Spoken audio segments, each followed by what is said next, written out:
So now let's talk about how we can influence motivation by getting engaged sailors and Marines. And like I said earlier, when our team is more engaged, that means they're happier at work. They're more willing to do the things that we're asking of them. They're more committed to the organization. So they're doing things that are going to make the organization better. That's going to impact their behavioral choices and their VIE determinations of how to expend their resources. So having engaged sailors and Marines is an important thing. And we can impact that in ways other than just increases in performance. There are ways to make the job more satisfying. We can increase autonomy. We can increase skill variety, give people options to do different things, maybe by rotating jobs, et cetera. Or give people the opportunity to become masters of a particular thing and become the experts in it. People really, actually really enjoy that, is getting to really know a piece of equipment or really get to know a job and to be seen as the expert on something and to feel themselves as the expert of something. The other thing is to have an idea of task significance or purpose.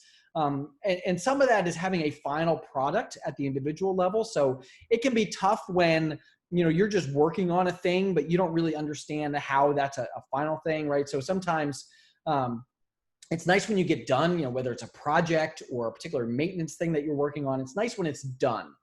We call this task identity, but it's this idea of having a final product at the end of whatever it is that we're going to do. And so that can be an important thing. If we understand our role in the larger organization, right? So sometimes, if you're on engineering watch and you're down in the pit and you're just sweating it out, it can be hard to realize what you're doing on behalf of the ship or on behalf of the larger organization. So sometimes drawing that out for folks is an important part of leadership and really drawing those lines to organizational goals that people value. Right? Sailors want the ship to do well. They want the Navy to succeed. But it's hard to see their own role in how that's going to be, right? I'm just one little drop here. I'm not really doing that much. What can I do?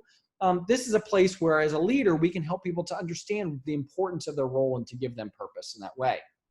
A note here, I know I said I was done with incentives. Just another note here about incentives actually reduce how important people feel their work is.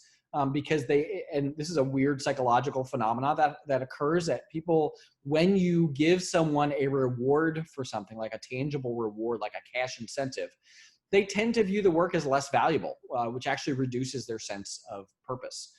So that's just something to hold on to for about incentives. Another important thing towards making the job more satisfying is availability of job resources. So do your people have the resources they need, the skills, the parts, the budget, the time to do the things that they need to get the job done? I can tell you from personal experience, this is a place where you as leaders will, especially as junior officer leaders, you're going to spend a lot of time right here in making sure that people have the resources that they need. So building relationships with the supply department and helping to make sure you have the parts that you need. Building relationships with the folks the operations department, the folks who set up the ship schedules to make sure that your folks have the time that they need to get the job done, right? And otherwise just helping to remove obstacles to job accomplishment and to make sure people have everything that they need to do the job. All of these things, autonomy, skill variety and mastery, that sense of purpose, and the availability of job resources are all going to help people to be more satisfied at work. They're going to be happier workers, which are going to make them more willing to do things on behalf of their employer, which is their leader. But that's not the end of the story either. If we want people to be committed to the organization, there's some things that go with that.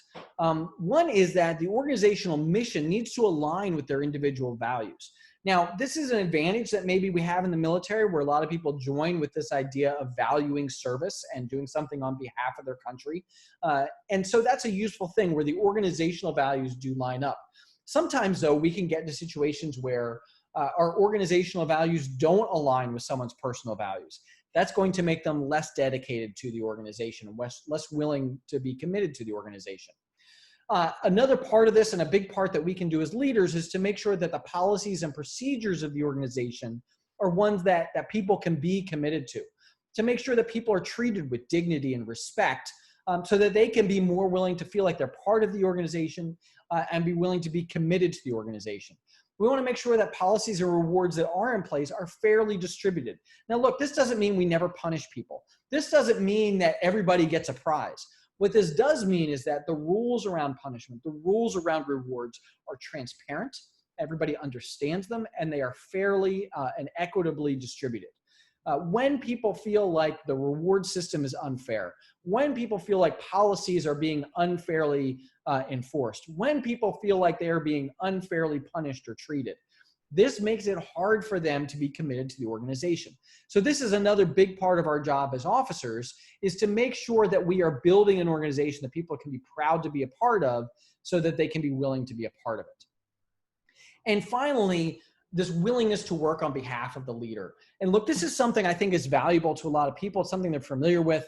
When you hear theories of transformational leadership theory, servant leadership theory, ethical leadership theory, authentic leadership theory, a big part of that is people want to have this identity with great leaders. And so the answer is be a great leader and people will want to identify with you.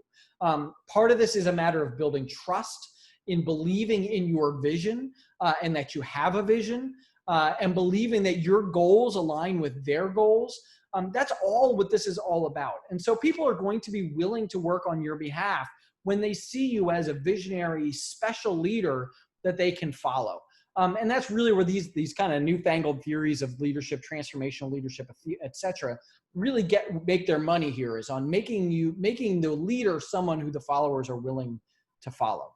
So altogether, this idea of job satisfaction, willingness to work on behalf of the leader, and organizational commitment is this idea that when sailors are engaged, when Marines are engaged with the organization, when they want to follow you, when they're happy at work and they believe in the organization that they're a part of, they are more willing to do things on behalf of the organization.